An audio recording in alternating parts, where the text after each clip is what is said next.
Rosa is with us in London, England to start this hour off. Hi, Rosa. How are you?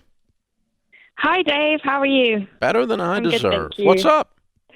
Thanks for taking my call. I'm such a big fan. So I'll ask my question and then give you context. I'm in the middle of buying a house in London, and I'm having second thoughts and thinking of pulling out because of my lifestyle, and I'm newly engaged, and I'd love to know what you would do in my situation. So I'm an actress, so my life is very nomadic, which means I spend several months per year abroad for work. But all of my family and friends are in London, and I've always wanted a base here, and I like to have a place to call home when I've been away for so many months. But now I've just got engaged. My fiancé is based in Canada, so our aim is to move to LA. So would you still purchase a small property in London in my situation? And also, even if I am based in LA, I'll probably end up working in London a lot anyway.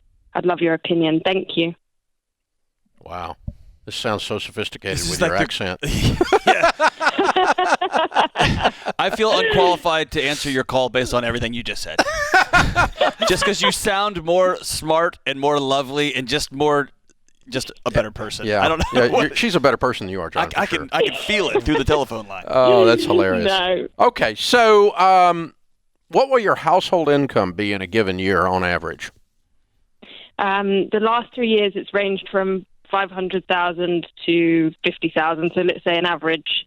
Let's be conservative. An average of like 150. Okay. So that'd be like a bad year. Yeah.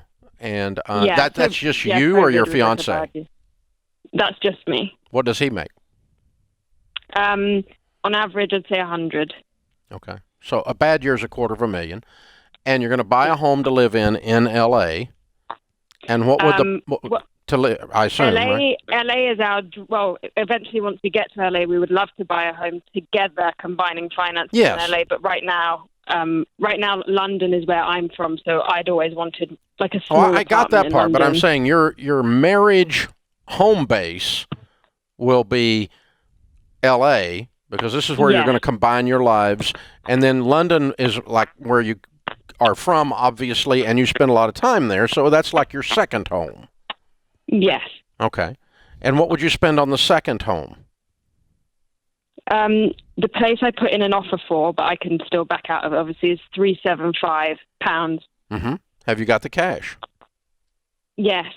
Okay. And I've been debt free all my life. I think I've kind of been following your plan without knowing it, and now I found you. I'm so excited. Okay. Well, here's the way I would look at it. I'm going to kind of reverse engineer this a little bit. Let's pretend I'm talking to a couple that's making $250,000 to $500,000, and they live in LA, and they want to buy a second home for $375,000 cash in London because they spend a lot of time there because of her family. Can I phrase it that way? It's still the same thing, isn't it? Yes. So this is like someone in the States calling me and saying, I want to buy a beach house.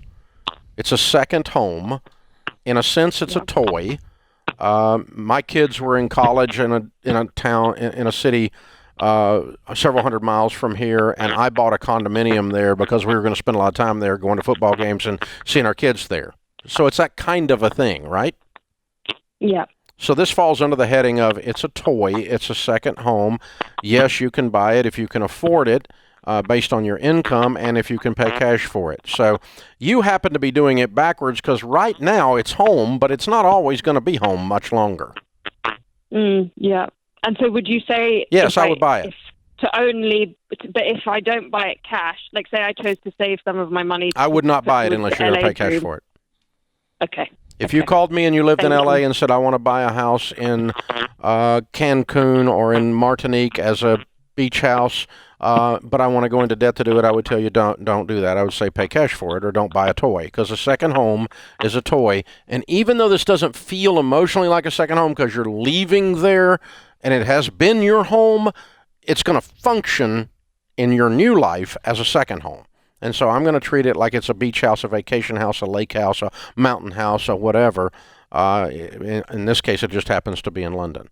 And so I've got friends that live in L.A., and they've got apartments that they own in New York City because they're back and forth. They're bi-coastal. They're back and forth all the time.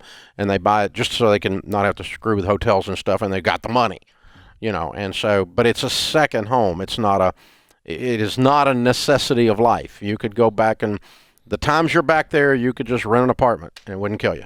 And Rosa, if you and I had an hour to sit down and talk through this a little bit deeper, the next question I would ask, and this isn't for this show, is something I see, Dave, often when people are about to get married, is they want to go stake put a flag in the ground back where home was. It's a trapdoor. Just in case. Escape. Just in case. It's the escape hatch. I need to make sure that I don't lose my roots because I'm about to go tether to somebody else, and I need to hang in there. With that in mind, it might be okay not to buy it. And it almost got the sense that Rose was asking for permission to not buy it. And okay. Do I not need it? But either way, know that going into marriage, it's a safety valve. You are joining forces with somebody. Okay, all right.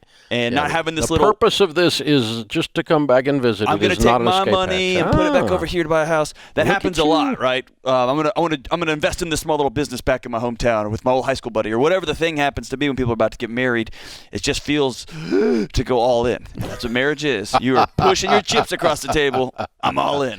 That is really insightful. I have not thought of that. That's very, very interesting. Did not hear that in her voice at all, but that's a possibility because the way she did offer up 3 or 4 times not to do it, and I don't want to pay cash, and I want it's gonna be my money for my little thing because then we're gonna get married and move to LA. Like it's this, and I get that, I get it. It's so like hard. Keeping the old bachelor pad. That's exactly. I'm just gonna keep paying rent on this old place and. Wow. Oh, very cool. But you can, man, there's so many tethers when you're about to get married, Dave, right? There's so many. Well, and that's there's so much going on. I mean, you got Canada, UK, and LA all mixed together. And a transient job, right? Where you're moving everywhere. Where you're already gypsified. Inhabiting other people for a living, right? What a fun life. That's what an actor does, an actress, right? Yeah. Just an incredible life. Inviting other people into your body. That's what it is, man. You have to become somebody else. Zombie body snatcher. So great, That's interesting. That's interesting. Not a call we get on the show very often. But you know what? I'm not going to lie. That touch of sophistication, I think, helped the show a little bit today, Dave. I'm saying we just need a good. I'm gonna tuck my shirt We need a good English accent, a good Australian accent, at least once a week. Man. Kelly, can you arrange that for us? Just make sure you get a caller on that sounds smarter than we are fairly often. Oh, wait a minute. That's no comments. Dave. No comments from the booth. We've had 10 of those already. No comments from the booth.